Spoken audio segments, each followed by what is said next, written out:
This is the Certain Talk. Hi there, this is Hugo Arena, and this is the Certain Talks. Today, I'm with Max AKA Leopold, a DJ, radio host. He has a radio show on Soho Radio called The Natural Element. That's it. He plays on Spiritland, festivals like we out here, Kala and Dorado. This guy, you're gonna see. Please, making me sound like something bigger than I am, but he is. Please like, subscribe, and watch the other ones. We have Geraldo, Shenaz, and much more. How are you, Max? Thanks for coming. I'm all right, thank you. Yeah, thanks a lot for having me down. Nice. I'm excited to be one of the first few guests. Nice. You live super close, I mean, right? it was literally the easiest thing in the world for me. So it was meant to be. Amazing, perfect. If I knew, we would be here for the first one. You would be the first one. Yeah. Nice. Can you tell me how music entered in your life? Like your first memory about music. First memory with music. Yeah. I mean, music was. I didn't grow up in a massively musical family, but Okay. my dad was always very into music, and he was like sort of my first influence on getting into. Or like my first memories are to do with listening to stuff that he was playing, either in the house or in his car. But then also just listening to stuff on the radio. You know, whoever I was with in my family, and like music videos on TV around the house. Like my first, if I can think back to like certain things, it was always that sort of stuff. But the ones that stick out the most is my certain things my dad was listening to, and when he would take me, I was about 7 or 8, and he would drive me around in his BMW convertible. Around London, and he would just be playing Cassette a lot and of radio.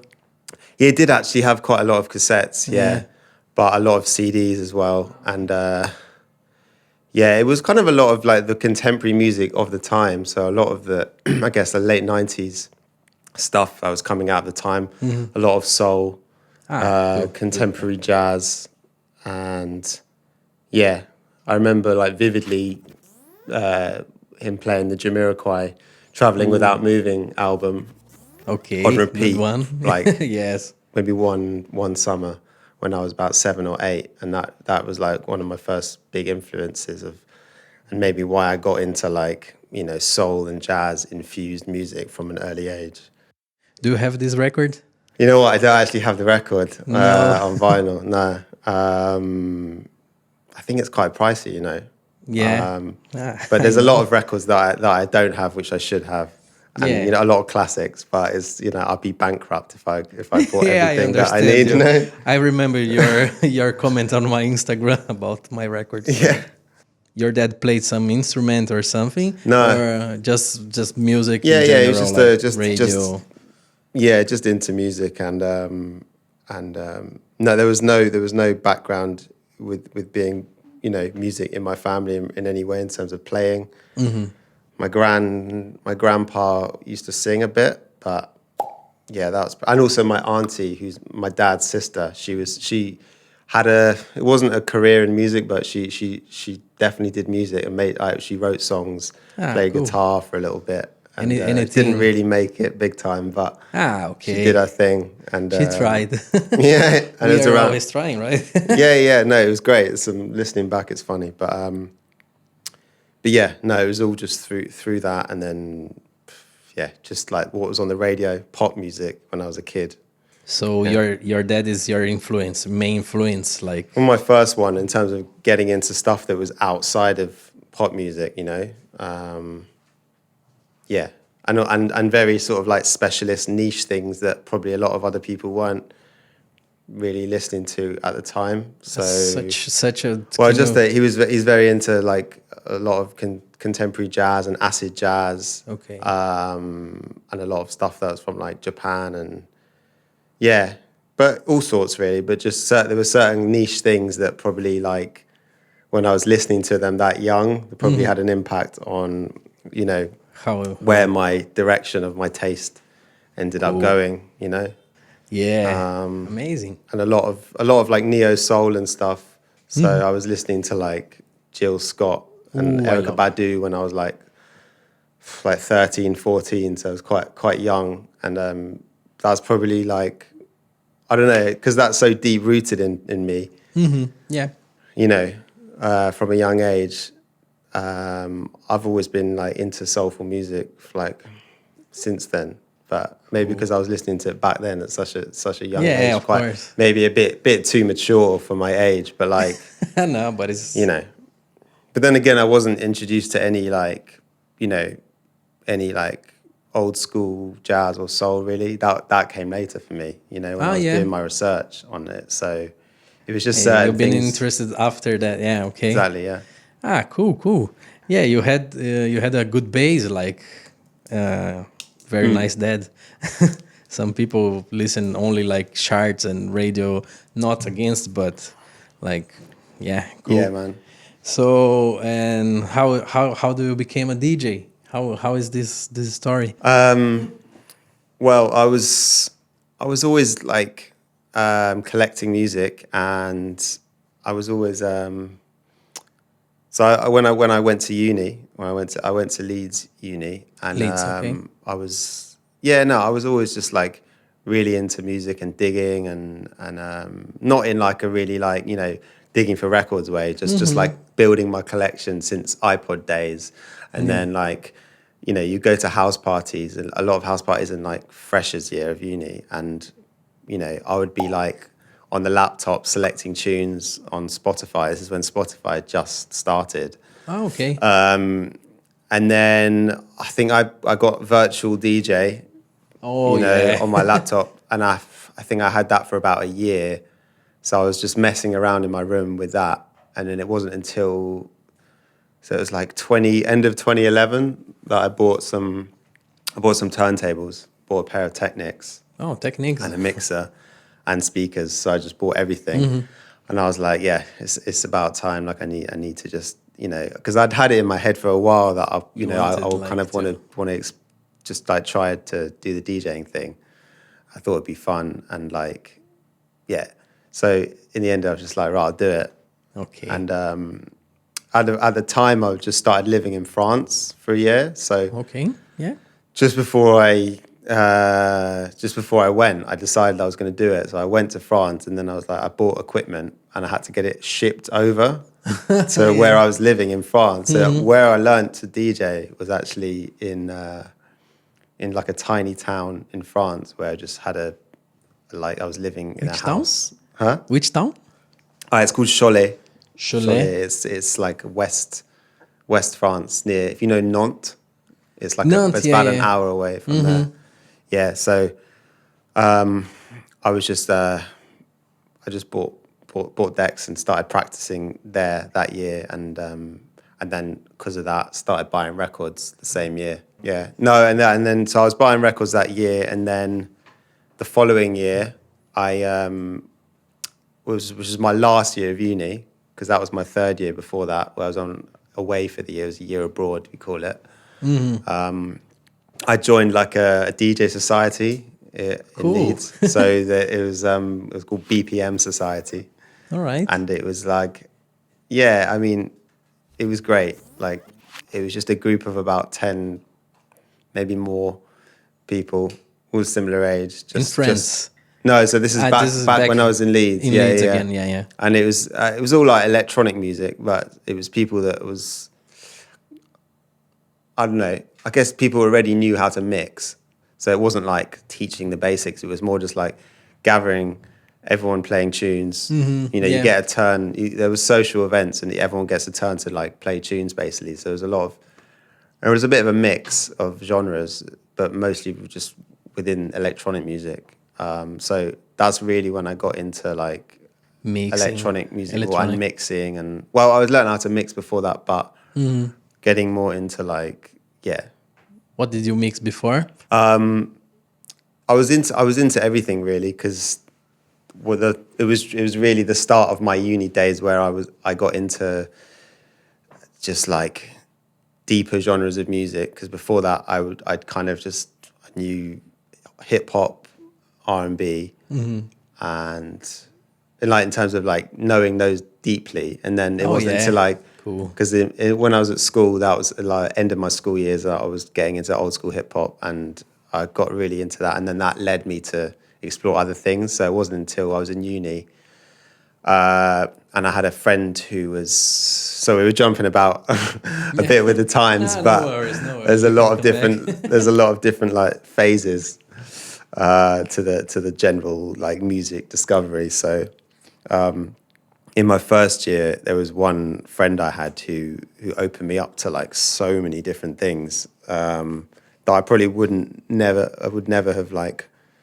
listened to or found. Maybe some of them I would have done later, but it just just loads of stuff from even certain old hip hop acts from the 90s that I hadn't heard of, and then like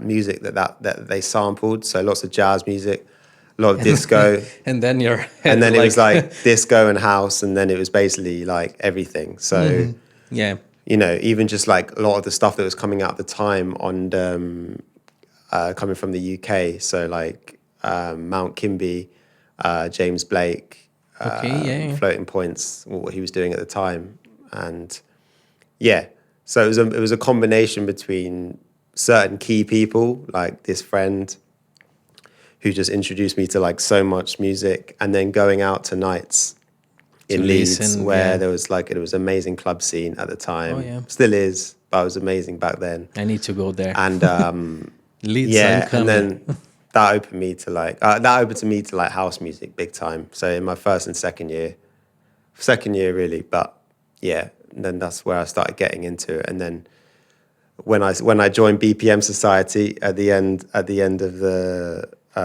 uni, where I had like a solid group of people around me that were all listening to similar sorts of things, that's when I guess got a bit deeper into electronic music. Before it was just I'm like Theo Parrish, I could just play all of this different music. Open format, like they say. So I had a bit more of a focus then, and I started putting out mixes, which like more like deep house, but I could infuse a bit of disco and a bit of funk and garage as well. So good music. It was And you played in house parties, but do you remember when was like your first party, like in a club, for example, or something outside the group of people? Yeah, I mean there weren't many around that time.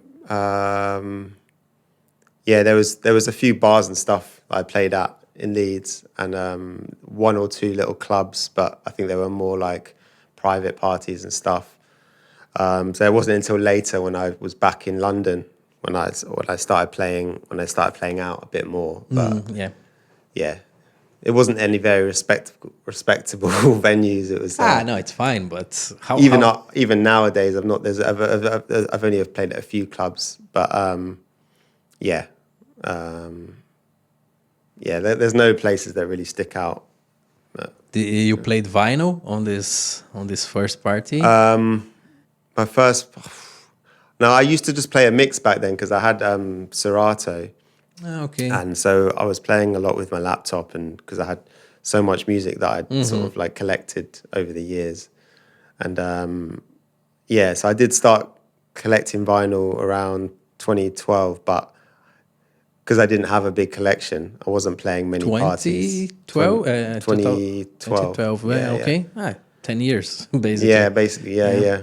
But it wasn't until a bit later where I had enough records to like play, and the sorts of places I was playing, was probably more suited for, other sorts of music, So, it was mostly vinyl was mostly for like house parties and stuff. But I did start a party later, a bit later on, so like 2017, and that was a lot of vinyl was playing on those nights. So, do you want to talk about this party? What's the name? Well, it was called Resonate when we started it. and we did it for a couple of years, and then it changed its name to Constellations, and it was going for like 2 or 3 years, and then COVID happened, and we we haven't really started it back since, because the guys I was doing it with, so one of them dropped out before. The guy I started it with, Kadimo, who I was in Leeds with as well, and I met him in BPM Society. Right. And we wanted to do a party for a while. We were into like super similar music on the house tip, and he's got amazingly good taste and records, and cool. What's his name? Kadimo. Have you met him? No, not yet. Not. Please introduce me, and then we can talk. Yeah, you need to meet. Nice. For sure. So we started a party, and he had to drop out because he was too busy with work. So I had another friend, Sam, who joined, and then we were like Constellations. So there was 3 of us, and then it was 2 with me and Sam, and then since COVID, Sam just couldn't really commit to it, and just wasn't really inspired. So it's kind of dead at the moment. But we're going to see what happens. I might have to start something new. It's there. It might come back. Yeah. Cool. Constellations, and 3 years. It's a good time for a party. Right, yeah. No, we had some good ones. Yeah, it's just it's very hard to run a party and keep it going, and it's a lot of energy. Alone, if to do alone is very difficult. Even harder. Even harder. Yeah, for sure. So you start collected. You told me in 2012, right? Yeah. Vinyl. End of 2011, 2012. You told me before you forgot the first record, but can you tell me which was first record you bought? Yeah. So my first record was LTJ Bookham, Journey Inwards. Cool. Yeah. And I found the record. So it was when I was living in France, and I was in Nantes for the day or maybe the weekend, I can't remember. But there was a tiny market in town, and I just found this record. Good one. And and I just got the record. But it's funny because it ended up being something that I've been playing quite a lot, going back to the last couple of years, and just discovering loads of stuff on it. Because it's like 4 LP. Yeah, it's album. It's an album. Yeah. But it's different genres, and it's a book, and it was super cool. Memories. I thought it's like a mix of like, I don't know, you can't even call it a certain genre. You got you got a lot drum and bass, house, down tempo stuff. Reinforce it. Oh, nice. Yeah. I saw Buchan in Brazil, São Paulo, in New York, and in London. Oh, really? I love the guy. It's super wicked. cool. Yeah. I came to London because of drum and bass, and then my head exploded when I arrived here and met people like Marcio, Mish, Geraldo, like this kind of people, good people. Like music became like very different for me. I mean, London's a place definitely for a lot of things. So yeah. Cool. And do you play only with vinyl or you play digital? No, I play a mix, because I just have a lot of music on both. So it's but it gets a bit annoying, like having so much music on both mediums. So I have to constantly going back and forth, and when I'm prepping for gigs, I'm looking on, through my records, I'm looking, through my laptop for tunes, and it's a bit like overwhelming. But some gigs I'll just play. I might just play vinyl. So that's quite nice as well. Which one do you prefer? I think I always prefer vinyl a little bit because it's a bit more physical, and you're not staring at a screen with your head down. Yeah, that's my question. Like, why vinyl? What is vinyl for you? Like, no, I guess. Well, the reason I started buying it was more through partly through necessity, because a lot of the music I was buying was basically stuff that was only on vinyl. So when I first started, I started collecting like garage and garage house records, which I couldn't find, which were like not available anywhere else. And I was getting really into that stuff about like when I first started DJing, and so I was just like, right, I need to like get these records because I can't, like they're not available anywhere else. So I just started buying some records through that, and then because I'd started, well, obviously like a lot of things, once you start and you're in it, you develop a habit. So from there, I was just started, habit. and it gets more and more dangerous as the years go on, But yeah, so I was just collecting more and more from that. But I think I always find that I'm buying my favorite music, and the music that I treasure the most is the stuff that I buy on vinyl. So it has a strong connection for me, and just the physical nature of it is I've always liked. Yeah, you can touch, you can feel, you can read. It's amazing. There's some artwork or photography, so it just feels more legit. It's just like it's there in front of you, and it's like the artwork. It just it feels like more real. I agree. Yeah, so I think that's why I sort of have a connection with it. Did you bring some? Yeah, I brought a few records. Yeah. Can you show us and tell me about them, please? No, it's up to you. Like, the order is yours. So, I mean, as we were just talking about, you can show to the camera. As we were just talking about, like, like how I started buying records. So when I first started, it's one of the first few records I bought when I was just getting very into like. This was like before I bought decks even. So no, that one. This one. Yeah. So this is a record by Dem 2 called Boston Experiments. And it's a UKG record. And it's basically like one of the records that I'd heard on before I bought decks, and I was just getting into like more underground like styles of dance music.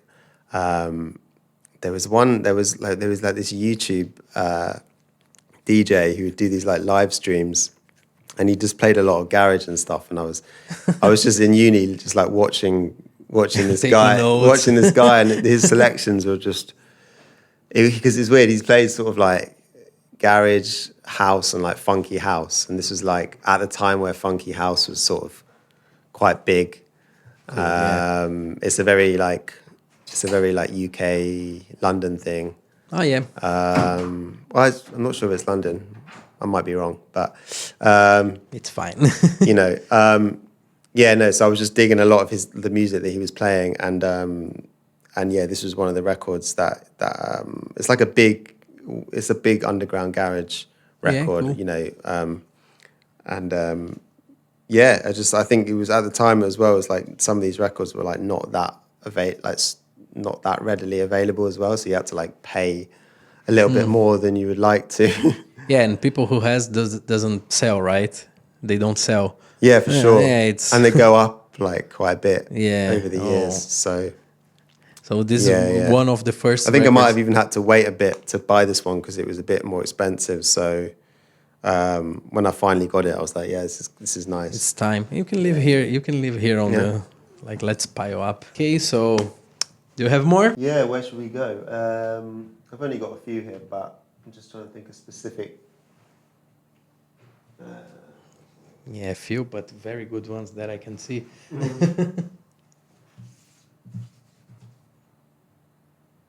Yeah, I mean this one. Oh my God! This one is our album by James Mason. It's called Rhythm of Life. Cool. I don't have it yet. You don't have it? No, not yet. Oh man, this is an essential record. I know. So I discovered this album. Probably when I was like probably when I was like 19, 20. Yeah, so it was when I was in my first like year or two of uni. I keep talking about uni, but it's like Cool. It's it was your just life. a massive There's a like big influence in your life. experience of Yeah. learning about new things basically. So but I was getting into like disco and funk and learning a little bit about stuff I'd not heard before, like Patrice Rushen and stuff like that, but quite obvious things. And then I went to visit someone, this crazy character who my dad was working with at the time. Cool. And I did some work experience with him at his house, just outside of London. And anyway, cut a long story short, he had like an insane knowledge and collection of music. And I was telling him I was like into disco and stuff, and he was like, "What sort of stuff do you like?" And I told him, and he was like, "That's not really." Yeah, this is like very. That's not It's funk here. music. You need to go deep. Yeah. So he put me onto like a few things. One of which was this album, James Mason. Another which was the Meters. A couple of other things. But he introduced me to this album, and ever since then, it was like it's been one of my favorite albums of all time. And I was listening to it that year, like obsessively. So it's like engraved in my memory. And I didn't get it on vinyl actually until a bit more, maybe a few years ago.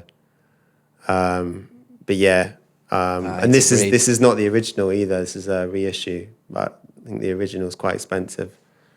But I'm not always very like obsessive about getting originals for everything, you know. If the quality is good, and the price too. But yeah, it's just an amazing. I think it's produced by Roy Ayers. He worked with Roy Ayers quite a bit, and he only made this album. Which one is your favorite of this Favorite album? track? Yeah, I've got too many. Yeah, it's impossible to name one. Sweet Power, obviously, is like, a classic. Yeah. It's an anthem. I love Slick City. Also, Funny Girl. All of them, basically. But yeah, it's one of those ones you can just play from start to finish. And beautiful vocals from Clarice Taylor. Yeah. Cool. And I didn't ask, sorry, what did you study? I studied philosophy and French. Cool. Yeah, so that's why, that's explained bit a of lot. a mix. Yeah. Cool. Oh, I want this one too. But yeah. Yeah, and it just sounds so good every time, I have Sweet Power in a compilation only, but okay. one day. Also, Free is great as well. It's one of the more upbeat ones. Free. Yeah.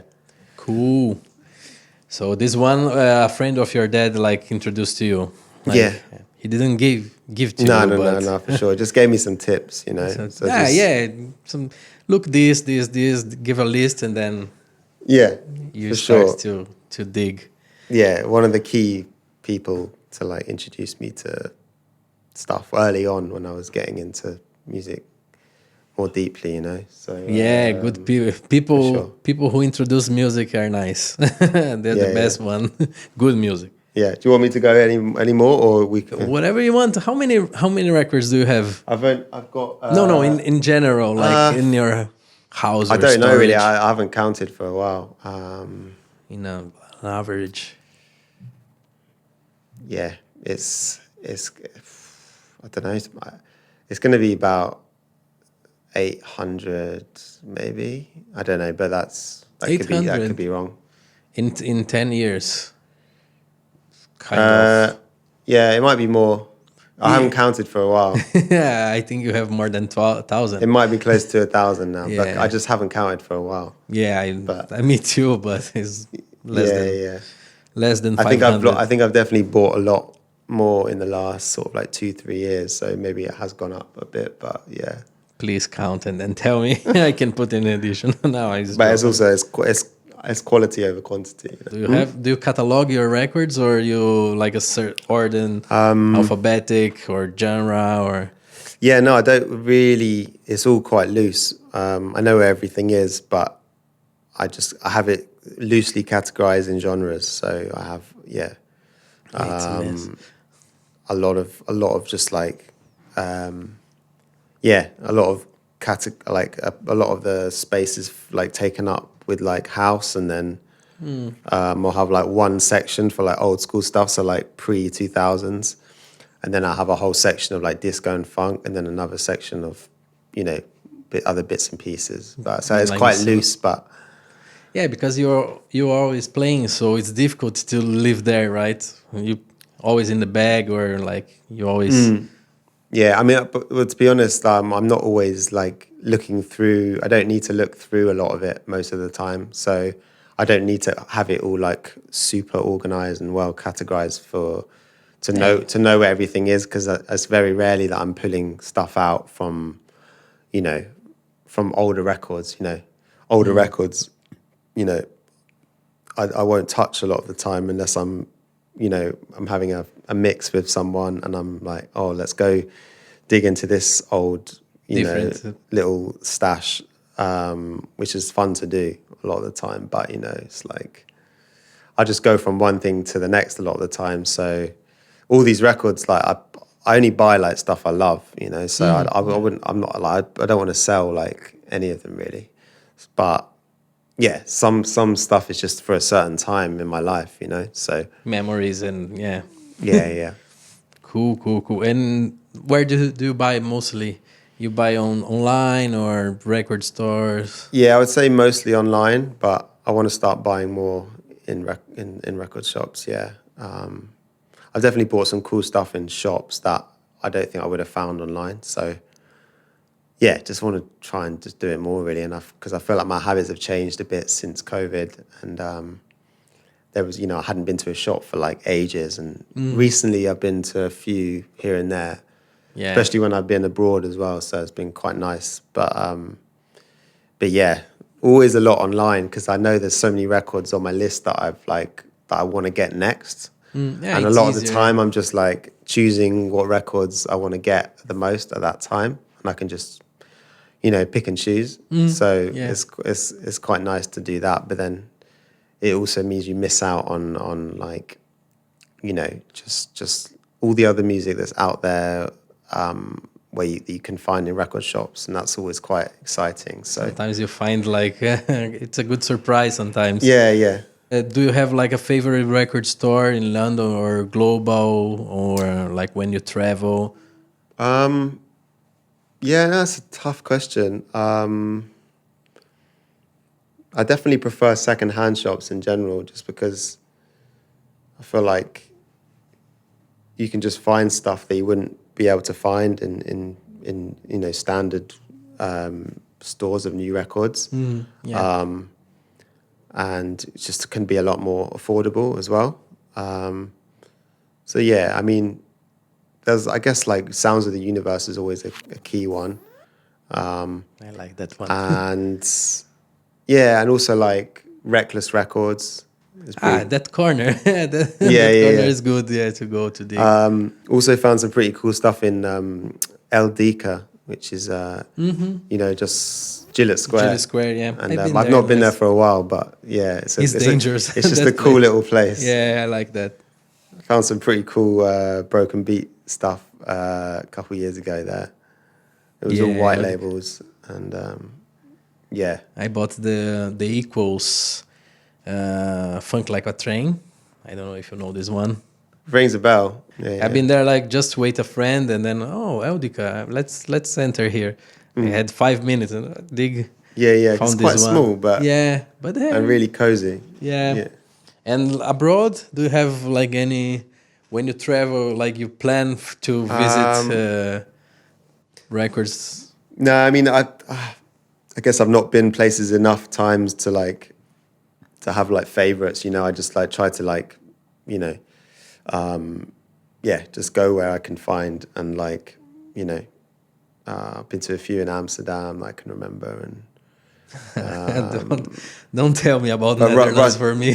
Huh? Netherlands is my favorite Is place it? to dig some. Oh, well, we can talk about it. We can talk about it after, yeah. But rush hour is always great, to be honest. Like, I've got some good stuff in there when I've been every time. So I never been to never. Amsterdam. Okay.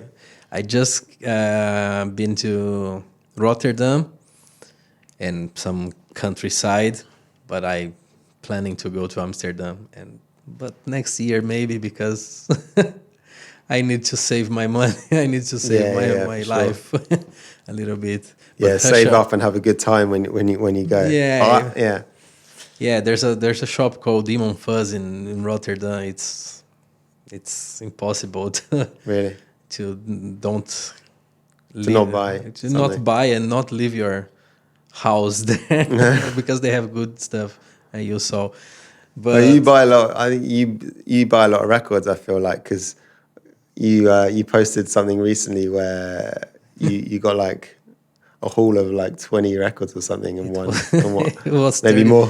It was 32 records. 32 records Yeah. in one session. Yeah, That's you impressive. said, "How is your wallet? Yeah. How is your life? Your bank account?" Yeah, how's the bank account looking? It's- That's impressive.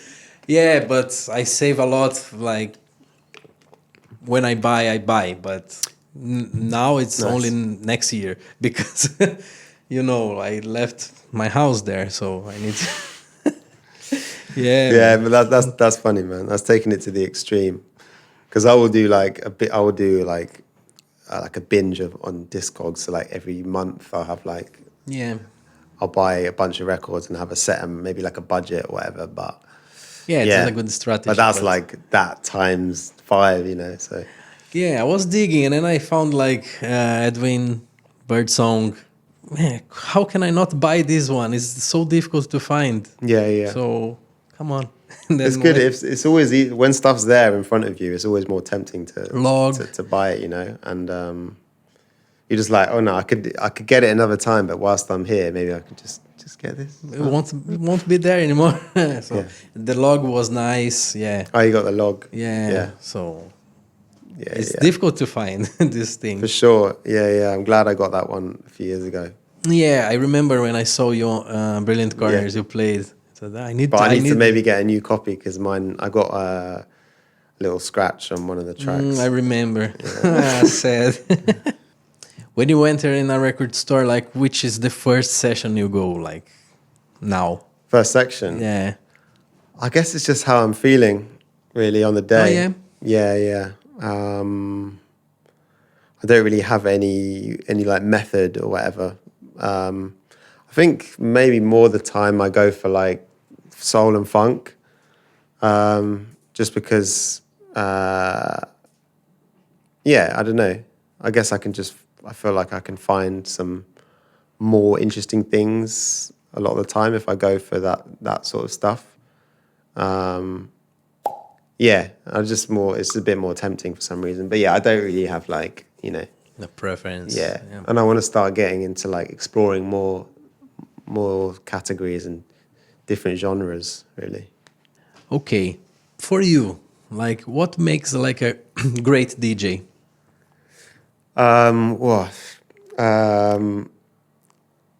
What makes a great DJ? I think it's a few things. Probably the ability to just create an emotional experience for the listener. I think that's the main thing. It's got to be emotional and memorable. Mm-hmm. I agree. But at the same time, it's got to do something to them, to the listener, where they're not just going to be the same after they've heard it. They're going to be, something's going to have changed in them, whether they've got introduced to something or they've had an experience that they've not had before, Mm-hmm, yeah. So it's got to be fresh or new in some way. And, just allow people to just have a good time. And it's not all about, introducing and educating. It's just about, letting someone have a good time. I'm not really a big believer in like technical ability. I think it's good to be, proficient at mixing and you know, just know your records. So, but it's not like, that's definitely not, you know, the whole thing by any means. You know, I think there's loads of DJs who will just select records, and you know, you can also be an amazing DJ. Yeah, Just be with minimal technical skill, but yeah, I would say, you know, just allowing people to have a good time and giving them experience that they won't forget. But also like, yeah, just like, I don't know, playing music that, thing is, there's so many different types of DJs, it's hard to like say, oh, this is like an example of a great DJ, because it's like, someone can have a completely different DJ who is also amazing but does things in a completely different way. So yeah, I don't know. It's a tough question. Yeah, I know. I like that one. So what makes you different from other DJs? Like, what is your biggest strength? What makes me different? Yeah. Put me on the spot here. It's a tough one because it's one of those ones. You don't really think about it that often, you know. But it's like one of those questions, like you're in a job interview and it's like someone's asking you for what makes you a good candidate and different for this role. But something that I should probably think about a bit more. But yeah, I mean, I always like to think that I like to play a mix of old and new stuff and try to make it all work as one sort of thing. So, you know, it doesn't matter when the music is made and when it came out, it's all sort of timeless. In a similar sense, like playing different types of music, but not seeing it as like, oh, this is a certain something and this is another thing. This is this sort of genre, this is another genre. Just working the music as if it's all one fluid thing, you know? And I've always really enjoyed that.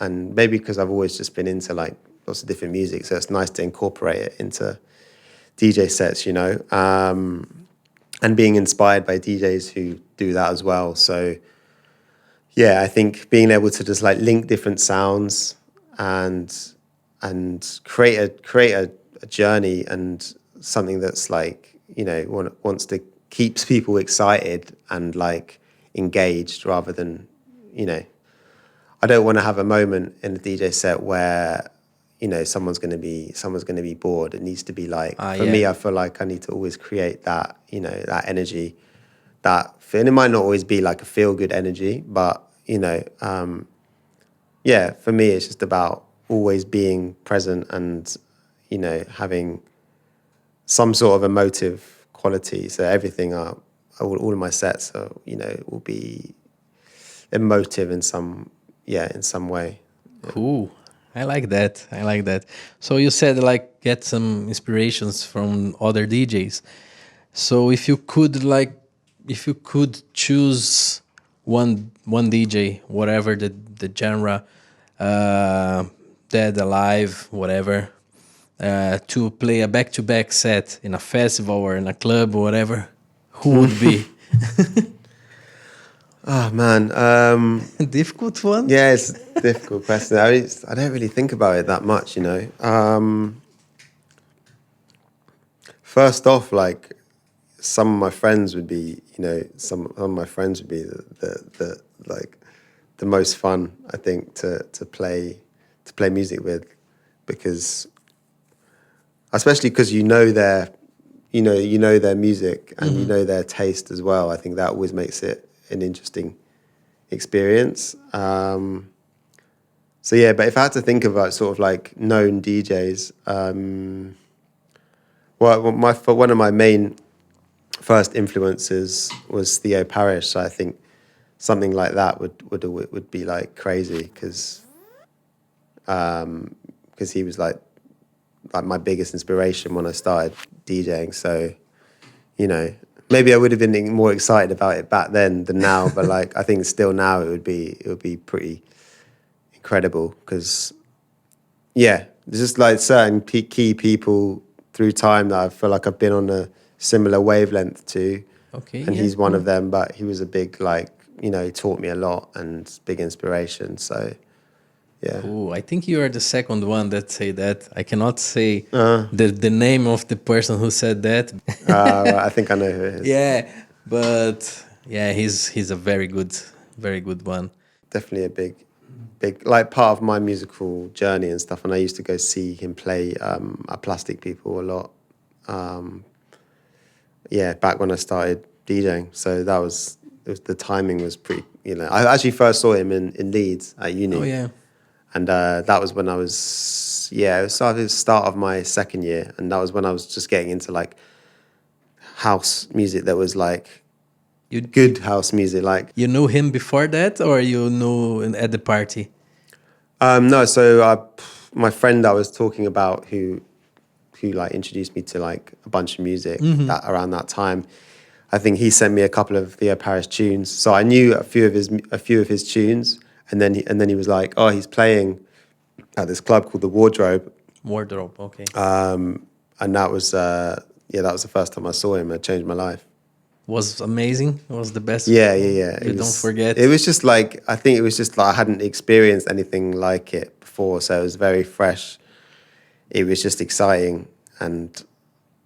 But everything about it, just it's not just his selections, just the way that he DJ'd and the energy, everything about it just sort of connected with me. And then I saw him play probably 5 times or so over the next year or two at Plastic People. When I was back there in Every London. time he's there, yeah, you go. Because he had a residency at the time. And then he also played in Leeds again once or twice, so I caught him there. But every time he's there, you'll be there too. Most times, yeah. Like but the first few were always the best, and but also floating points as well. Oh, yeah. At the time was like alongside him, because he also had his residency at Plastic People. So those were the 2 nights that I was going to a lot, and that sort of informed my like selections and some of the records I started buying around then. So cool. Please show more records if you have. Show more records, yeah. And tell me about them. I'll try and find one that's got a funny. Well, none of them are really that funny, but this one is actually quite funny. Before we get into why I brought it, What is that? it's by Lude. It's called Shoutin' Out. Shouting Out. Okay. So it's an alias of Louis Vega and Donnell Rush. Yeah, and Mood to Swing, I think. Interesting. Yeah, Louis Vega, Donnell Rush, Mood to Swing. So Lude, yeah. Anyway, this is like a big, it's like a big vocal house track, and I'd known about it for a little while, but I can't remember when exactly I bought it. It must have been like 5 or 6 years ago at least. Okay. But I had the record for a little bit, and I played it at like a house party. I think it might have been New Year's Eve for a friend, and yeah, I played it at the party and then lost it, and like couldn't find the record. So I was like, oh, okay, I lost the record basically. And also this tune is not like super cheap for a house record. It was a bit more pricey as well. So it was like, it meant quite a bit to me, So yeah, had lost this record, and then I was at another house party, probably like 3 years ago. Tell me. I was at another house party with my friend Sam, and this friend was also a friend of the guy who had the original house party where I lost the record. Yes. Well, the original house party was in Leeds, and it was a guy called Chris, but he knew Sam, and Sam was basically the guy I was telling you about who who did Constellations with me. Cool, yeah. And we only became friends like a bit later on, even though he went to Leeds as well, and he had similar friendship group. But yeah, so I was playing at Sam's house party, which is I think also New Year's. This is like 3 years ago, and he played this record. And you said, oh. And I was like, oh man, I lost this record a few years ago. I could never find it. And it turns out that he basically took my record from that first house party, and Cheeky one. that's what happened. And I was like, I forgave him quickly because he was, he gave it back. It's a funny thing, but he gave me the record. It's fine. Yeah, it's cool. So that was so he bought this one. He bought for funny him. one. I think so. Because he must have. Yeah. He liked the record. Yeah. But anyway, I don't know how he didn't mention anything. It was, You're gonna, mate, have it. Have a look. Cool. No, saying like I'm. Then we're gonna play at some point. Cool. You have more like cool stories about? No. This one. Rebirth. So this one is a bit of a different one. Oh. Basically, it's I work for like a music library. Okay. And we have like a lot of 60s and 70s archive music called Standard Music Library. It's it's been going. It's a small library, but it's been going for over 50 years. So 1968 it started, but when it started in the late 60s and 70s, it had they did a lot of the music for ITV, and cool. So like London Weekend Television was like the weekend station for ITV, and there was a house band for the library I work at, and they did all the music for the TV shows. So all of the TV themes were done by us. We have the rights and the publishing to all of those, all of that music. Anyway, there's a bunch of other really cool music from that period, which is like psych funk, loads of psych funk stuff like Spy and Detective, comedy, jazzy stuff, wild organs, like just a lot of crazy stuff. And you have access to this. Huh? And you have access for sure, to the library. Yeah, for sure. But this record right here is there was a tiny label called Spoke Records, licensed 4 tracks from the archive from us. So they put this out a few years ago and just like got the rights to the music and put this out on a 7-inch. But yeah, there's 4 tracks on this, and yeah, it's just kind of like sort of like funk music that's like sort of like psychedelic funk stuff. Not all of them are great tracks, but it's nice to have this as like a little token for. Cool. Can I see this one? Also, if you like open it, so inside is like the the logo. Yes, that's why the old records. School. That's the old school logo for the library, and that's why records are nice. And yeah, some info inside, but yeah, you can have a look. Cool. But yeah, also one library. Of the. Yeah, I used to be sound designer in Brazil, and we had a lot of libraries. There's definitely a lot of there's definitely a lot of good stuff out there. There's a lot of terrible stuff as well. I'm gonna check it out. The standard.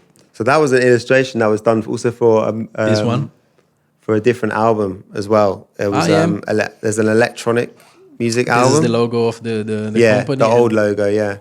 Cool. I like that. Thank you. But what? Thank you for the gift. Oh, it's all right. You can have all of them. No. Okay. There's one track on this though, which is the group is Midas Touch. Yeah. And one of the tracks was used in a porn film called Debbie Does Dallas. I'm not familiar with English porn movie, but cool. I mean, to be honest, I'm not too familiar either. But this track was Yeah, there is like a longer story about this film, but I don't even know all the details myself. But You can tell anyway, if you want. it's like a short film, I think, like short porn film, and it was a lot of the music that was used wasn't licensed at the time illegally. But anyway, this track was in the film called Dad's a Peregrinator, and it's basically just like a really minimal funk track, which is like 2 minutes, maybe shorter, and it's basically just like bass guitar, which is like the funkiest, like dirtiest bass you've ever heard, and it's just like there's minimal elements, but it's just very sleazy. And Cool, I'm gonna check it it's out. pretty This cool. one. Thanks. Dad's Peregrinator. I can send you the track. Yes. Online. do you have? Yeah, I do have Yeah. access for this good stuff. Cool. Yeah. Any more? I can see 2. Yeah, I got a couple more. This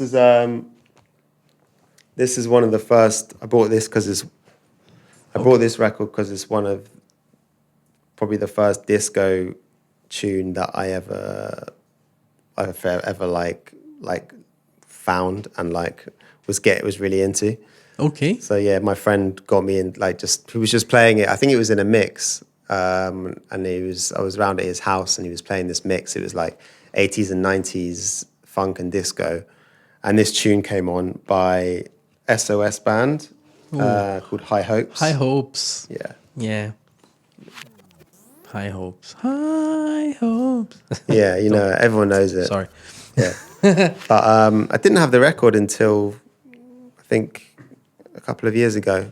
I was like, I just have to get it. I bought last month. It's a this classic, one. really. Yeah. Super. But cool. even till now, like to this day, it's just such a timeless gem, it is.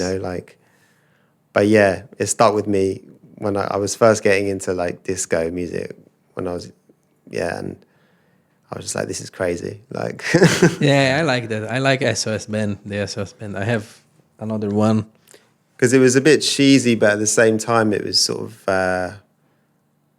it was kind of had like a deepness to it, Yeah, I agree. just a deep groove and really good It's production. well produced. Yeah, very well. And cool. And the next one, the last one. The last one is a special album which my dad originally got me into. He was That's he nice. was I like playing. Yeah, he was playing it a lot when I was younger, and I didn't get it on vinyl until 2 years ago, maybe. that. I love this one. And you know it, Yeah. wicked. I bought Mish this record as well for his birthday a few years Mish, ago. Yeah. I want you here one day. Please, when you have your time, let me know. He's too busy, man. Yeah. Celebrities. He's too busy to play this album as well. But this is just an absolutely killer album. It's a group from LA, and it's came out in 2005. So like 2005. mid 2000s. Yeah, Cool. and the Rebirth. It's just killer sort of jazz funk, contemporary jazz funk. Which one do you like there? But like all just like really well produced and an album that you can play start to finish again and really feel good. The title track, This Journey In, This journey in. is amazing. And I heard Theo Parrish play that at the time when I went to Plastic Cool. People as well. So I was like, it was funny because I heard him play it, but then I knew about it already because my dad was playing it. So it's a great one to listen to if you're like cycling. Cycling. Yeah, in the park Cool. or going on a long cycle somewhere. Just a great sort of like, you can just let it play and it's, gets you in the zone. Lil Big Fat Gonzalez. Yeah. Very good percussionist. Nice, man. Max, I just want to thank you for coming. It was really good to have this chat with you. Yeah, thanks for the chat, man. It was really nice. I learned a lot, some tracks that I didn't know. Please give us like your details, where we can find you, social media and whatever. Whatever you want. Social stuff is my Instagram is Leopold's Groove. Cool. And yeah, my SoundCloud, soundcloud.com/Leopold DJ. The same for Facebook, I think. But Facebook, people don't really use it anymore. But yeah, that's that. And yeah, you can find all info on there and stuff in terms of like gigs and stuff, what's coming up and The radio show things too. like that. Yeah, so my radio show is every 4 weeks on Soho Radio. It's called The Natural Element. It's been going for, well, the concept of the show has been going for about 7 or 8 years now. Cool. But I've been doing it at Soho for, I think, 3 years. It was NTS before? No, so at NTS I was like helping out, assistant producing back in the day, like before I even had my own show. Okay. But that inspired me to start my show. Ah, good. Yeah, you know how to do it. But I've been to a few different stations and right. now I'm at Soho, which is great. But yeah, every 4 weeks, and currently it's on a Tuesday afternoon, 2 till 4 p.m. Cool. Check it out. It's amazing. Max, thank you. Nice one. Thanks for having me. It's wicked to just chat about records and, general journey with music. So yeah, thanks for having me, man. Thank you. And please hit the like, subscribe. And that's it. The Certain Talk with Max Leopold. Thank you.